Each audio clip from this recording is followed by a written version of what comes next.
ان ربکم اللہ الذی خلق السماوات والارض فی ستۃ ایام، جان لو تمہارا پروردگار وہ اللہ ہے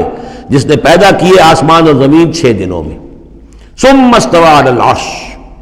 پھر متمکن ہوا ہے عرش پر۔ اب یہ عرش بھی جیسا کہ میں عرض کر چکا ہوں یہ بھی آیات متشابہات میں سے ہے، اس کی کوئی حقیقت بھی ہو سکتی ہے کہ کوئی واقعتاً مجسم کوئی شے ہو، کوئی چیز ہو فی الواقع کسی جگہ پر ہو، اور یہ بھی ہو سکتا ہے کہ اس سے مراد محض استعارہ ہو، واللہ عالم۔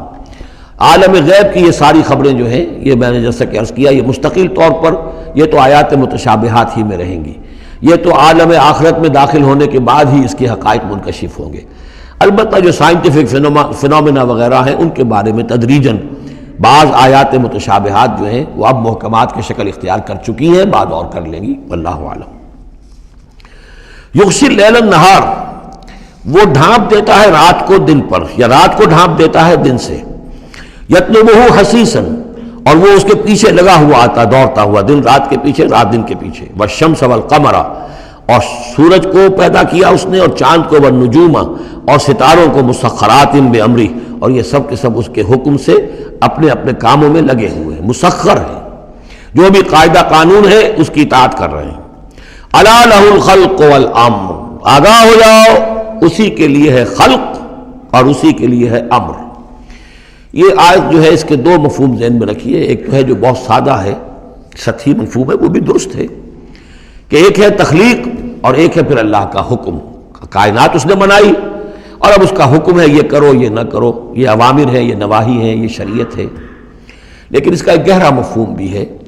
کہ اصل میں کریشن جو ہے اس کائنات میں 2 سطح پر ہوئی ہے، ایک عالم امر ہے ایک عالم خلق ہے۔ عالم امر میں صرف کریشن ایکس نہلو ہوتی ہے،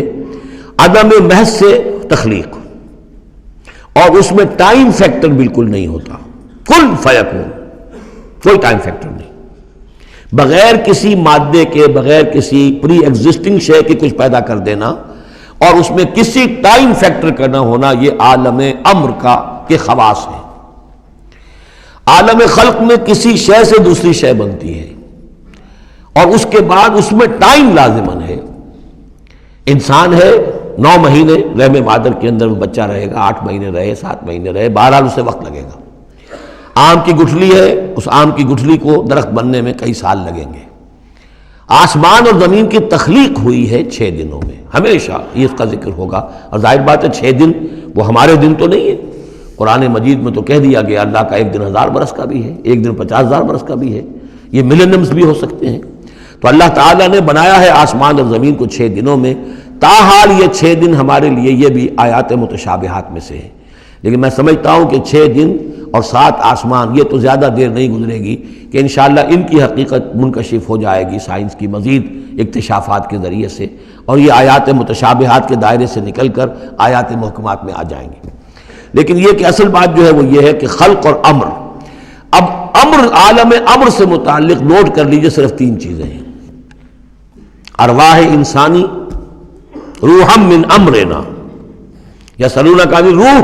قل الروح من امر ربی، ملائکہ عالم امر کی شے ہیں اور وہی عالم امر کی شے ہے۔ 3 چیزیں ہیں جن کا تعلق عالم امر سے ہے، لہذا فرشتے کے یہاں سے لے کے اور 7ویں آسمان تک جانے میں کوئی ٹائم نہیں لگ سکتا، اسی طرح روح انسانی بھی یہاں سے لے کر 7ویں آسمان تک جا سکتی ہے بغیر کسی وقت کے۔ روح انسانی کا بھی وہی معاملہ ہے جو فرشتے کا ہے، اس لیے کہ یہ عالم امر کی چیزیں ہیں، اور عالم امر میں ٹائم فیکٹر سرے سے ہے ہی نہیں، کن فیکون۔ البتہ عالم خلق کے اندر وقت لگتا ہے، سفر ہوتا ہے تو سفر میں وقت لگے گا، تخلیق ہوئی ہے تو اس میں وقت لگا، تو یہ ہے اس کا ایک گہرا مفہوم۔ لیکن بہرحال یہاں پر اب دیکھیے یہ قرآن مجید کا اعجاز ہے، ایسے الفاظ استعمال کرتا ہے کہ عرب کا ایک بدو اس پر سے گزر جائے گا تو اس کو بھی کوئی پیچیدگی نہیں ہوگی، الا لہ الخلق والامر، اسی نے پیدا کیا، اسی کا حق ہے کہ حکم دے، بات صاف ہو گئی اور صحیح ہے، کوئی غلط بات تو نہیں ہے۔ وہ اپنی ذہنی سطح کے مطابق اس نے اس سے لے لیا، ہدایت پالی، مطمئن ہو گیا، چل پڑا۔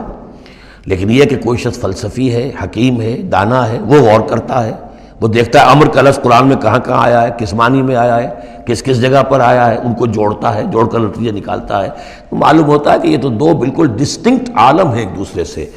عالم خلق، عالم امر، اس کے قوانین تو علیحدہ ہیں، نوامیس علیحدہ ہیں، ان کے ضابطے علیحدہ ہیں۔ تبارک اللہ رب العالمین، بہت بابرکت ہے اللہ جو کہ تمام جہانوں کا رب ہے۔ ادعوا ربکم تضرعا وخفیا، پکارتے رہا کرو اپنے رب کو گڑ گڑاتے ہوئے، عاجزی کے ساتھ اور خاموشی سے، چپکے چپکے۔ بڑی بلند آواز سے دعا مانگنا پسندیدہ نہیں ہے۔ انہ لا یحب المعتدین، یقیناً وہ حد سے گزرنے والوں کو پسند نہیں کرتا۔ ولا تفسدوا فی الارض بعد اصلاحها، اور دیکھو زمین میں اس کی اصلاح کے بعد فساد نہ مچاؤ۔ وادعوہ خوفا وطمعا، اور اللہ کو پکارا کرو خوف کے ساتھ اور طمع کے ساتھ۔ یہ دوسرا ہو گیا، یعنی دو کمپوننٹس ہوئے۔ اللہ کو جب پکارو